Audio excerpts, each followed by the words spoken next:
Remember to subscribe to our YouTube channel at NDN TV Nigeria.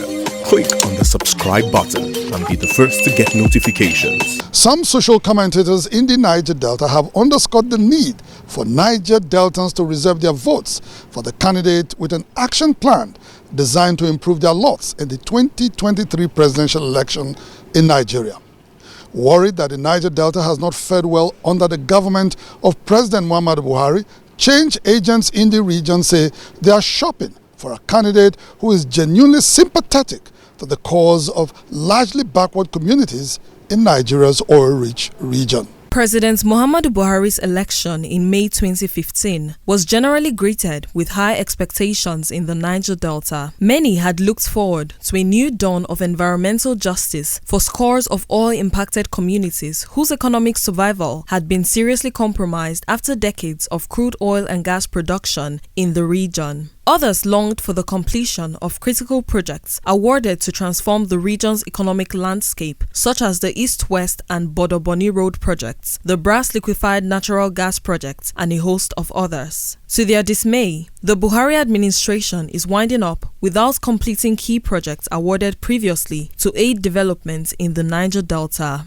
It is against this backdrop that Comrade Choma Agaroka, its social commentator, advises Niger Deltans to look out for a presidential candidate that has concrete plans to develop their region in 2023. I want to encourage all of us to come out en masse, go out there, pick your PVC, ensure that on that day of the election you come and vote the candidate that has a fresh deal, a deal that will usher in Niger Delta to that promised land we are looking forward to get into.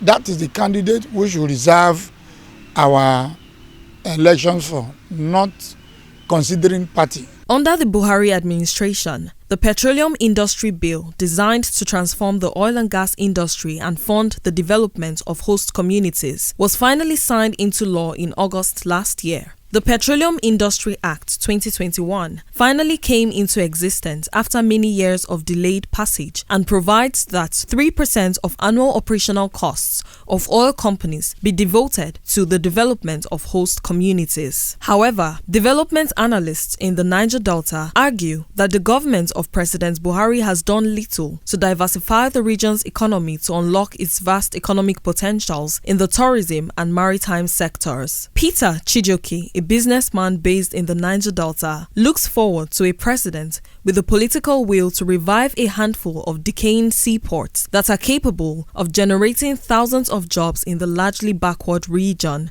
We have the Warri Port, we have the Onne Port, we have the MPA, we have a Calabar Port, but there's nothing much. Look at Lagos today. Lagos is jam-packed with port activities, and we're supposed to decentralize all these things, making sure that all these ports in Niger Delta are working. We must see a way we will secure and extract a commitment from any presidential candidate we want to support. Some Niger Deltans admit that President Buhari, who was elected on the platform of the All Progressives Congress (APC), inherited a crisis of underdevelopment in the Niger Delta. However, Ovie Mwakpo, former president of the Isoko National Youth Assembly, insists that President Buhari's scorecard in over 7 years has been dwarfed by the achievements of previous governments with regard to addressing the plight of the Niger Delta region. It was the PDP government that gave the Niger Delta 30% derivation.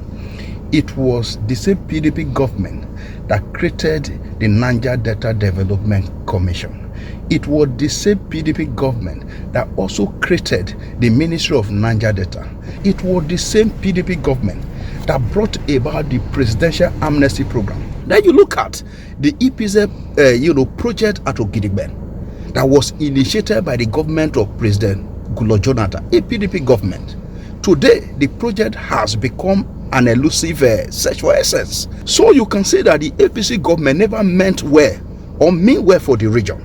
According to a recent report released by the National Bureau of Statistics, oil and gas produced in the Niger Delta accounted for roughly 90% of Nigeria's export earnings and 85% of government's revenues in the last quarter of 2021. Owing to its immense contributions to the sustenance of the national economy over the years, Dr. Anthony Egoboeze, a political scientist, maintains that the region deserves a president with the political will to enthrone fiscal federalism as a permanent solution to its crisis of underdevelopment. Whoever that will have the interests of the Niger Delta people, whoever that will come and look at the review of Section 162 of the Constitution, that person should be the pivot upon which the Niger Delta vote should go for. In its publication dated 1st of August 2022, the Independent National Electoral Commission (INEC) ranks oil-rich states of Rivers and Delta among top 10 states with the highest number of registered voters in Nigeria. Evidently, the Niger Delta is a force to reckon with in the outcome of the 2023 presidential election. It is on this premise that communities in the region are enjoined to use their voting strength as a bargaining power to decide who becomes the next president of Nigeria. Inside the Niger Delta,